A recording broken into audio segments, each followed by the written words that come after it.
इन दोस्तों आप सभी का स्वागत है एग्जाम पूल में। दोस्तों आज का जो हमारा टॉपिक है सीटेट एग्ज़ाम 2023। दोस्तों आज है 14 जनवरी और मैं आपको पहले क्लियर कर दूं, आज सीटेट का कोई एग्ज़ाम नहीं है। यह वीडियो उनके लिए है जिसका एग्ज़ाम होने वाला है और इसमें हम वही क्वेश्चन लेके आए हैं जैसे अभी तक एग्ज़ाम हुआ है उसी के आधार पर कैसे प्रश्न पूछे गए हैं सभी शिफ्टों में, उसी के आधार पर हमें क्वेश्चन बनाए हैं। यह क्वेश्चन उनके लिए बहुत उपयोगी होगा जिनका कुछ पेपर होने वाला है। तो यदि आप हमारे चैनल पहली बार आए तो आप हमारे चैनल सब्सक्राइब कर दीजिए, लाइक कर दीजिए, बेल आइकन को प्रेस कर दीजिए क्योंकि हम आपके लिए इसी तरह क्वेश्चन लाते रहेंगे। तो ठीक है, चलते टॉपिक तरफ। हम पहला प्रश्न देखिए, किसने आलोचना की थी कि कोहलबर्ग सिद्धांत में नैतिक विकास में पारंपरिक संबंधों के महत्व की उपेक्षा की गई है। तो किसने आलोचना की थी? कैरोल गिलिगन ने। तो कैरोल गिलिगन ने की थी आलोचना। और देखिए जो दूसरा प्रश्न है, मौखिक संवाद जो बच्चे अपने आप से करते हैं उन्हें लेव वाइगोस्की क्या कहते हैं? उन्हें लेव वाइगोस्की क्या कहते हैं? व्यक्तिगत वार्ता कहते हैं। और देखिए जो तीसरा प्रश्न है बहुत इंपॉर्टेंट है, सृजनात्मक विद्यार्थी वह है जो। तो कौन कौन से सृजनात्मक विद्यार्थी हो सकते हैं? देखिए उनके अंदर क्या क्या गुण होता है। रेखा चित्र एवं चित्रकारी में बहुत दक्ष हैं। जो सृजनात्मक विद्यार्थी हैं रेखा चित्र और चित्रकारी में बहुत दक्ष होते हैं, अत्यधिक बुद्धिशाली भी होते हैं। और तीसरा देखिए, परीक्षा में अच्छे अंक प्राप्त करने में सक्षम होते हैं। और देखिए, विचारशील तथा समस्या समाधान में अच्छे हैं और जल्दी सीखते हैं। तो इन पांचों में से ऑप्शन में कोई भी दिया रहेगा, आप उसको टिक मार दीजिएगा।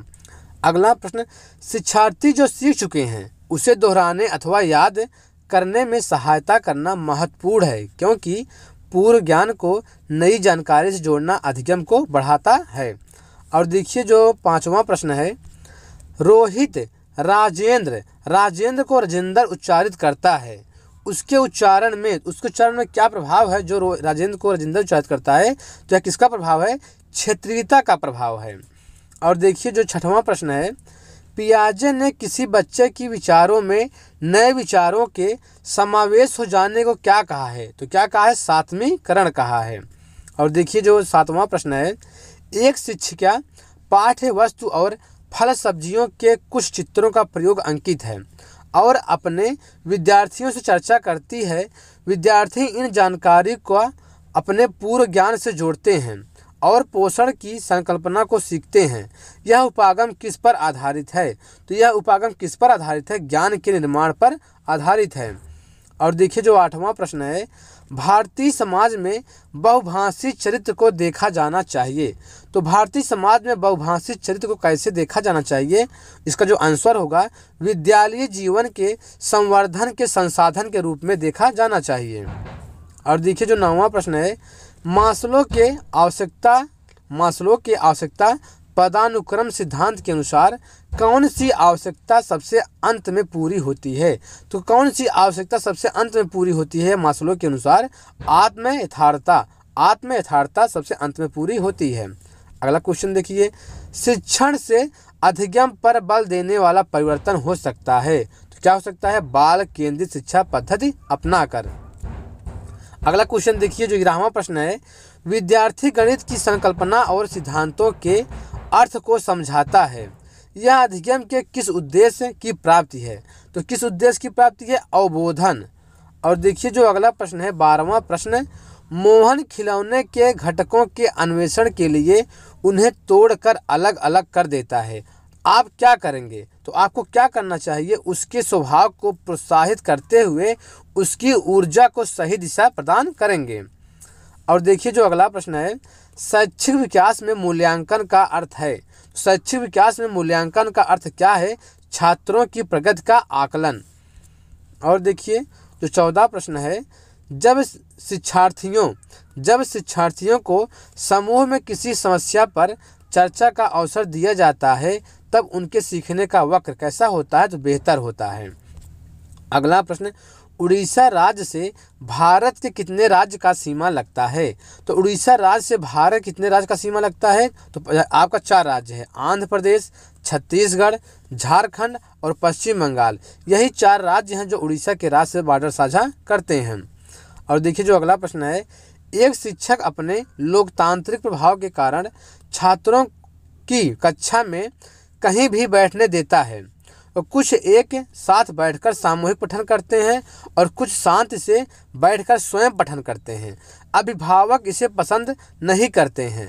इस परिस्थिति से निपटने का सर्वश्रेष्ठ उपाय हो सकता है। तो सर्वश्रेष्ठ उपाय क्या हो सकता है? अभिभावक शिक्षक के प्रति विश्वास रखे और शिक्षक से समस्या के बारे में चर्चा करें। और देखिए जो अगला प्रश्न है 17वां प्रश्न, बाल केंद्रित शिक्षा के क्षेत्र में निम्नलिखित में से किस भारतीय शिक्षाविद की भूमिका सर्वाधिक उल्लेखनीय रही है? तो किसकी? गीजूभाई की। तो गीजूभाई की सर्वाधिक जो है भूमिका उल्लेखनीय रही है।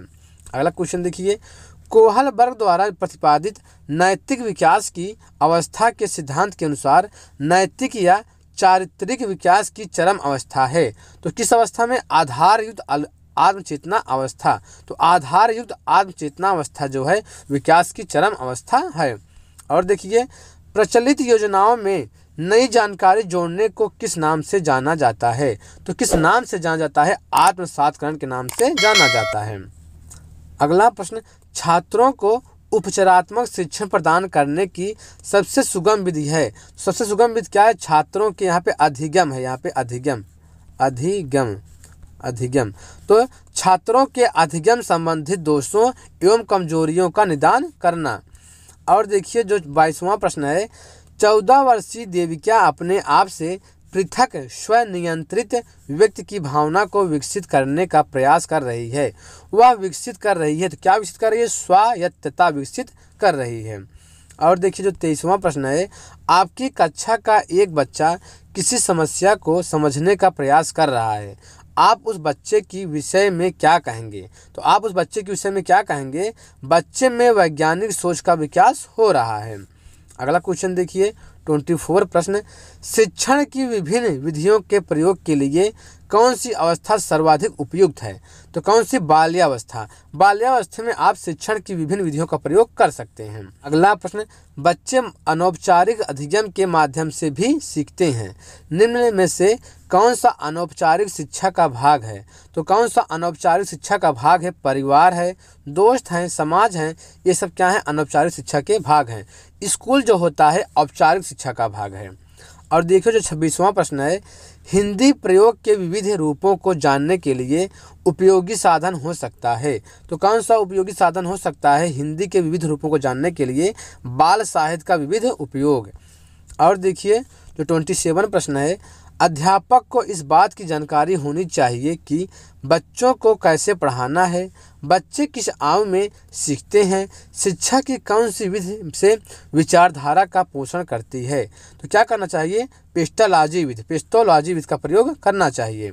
एक शिक्षिका अपने शिक्षण से श्रवदृश्य सामग्री तथा शारीरिक गतिविधियों का उपयोग करती है, क्योंकि उनसे अधिगम क्या है? अधिगम जो है अधिगम रुचिकर बन रहा है और बच्चों में अधिकतर इंद्रियों का प्रयोग होता है।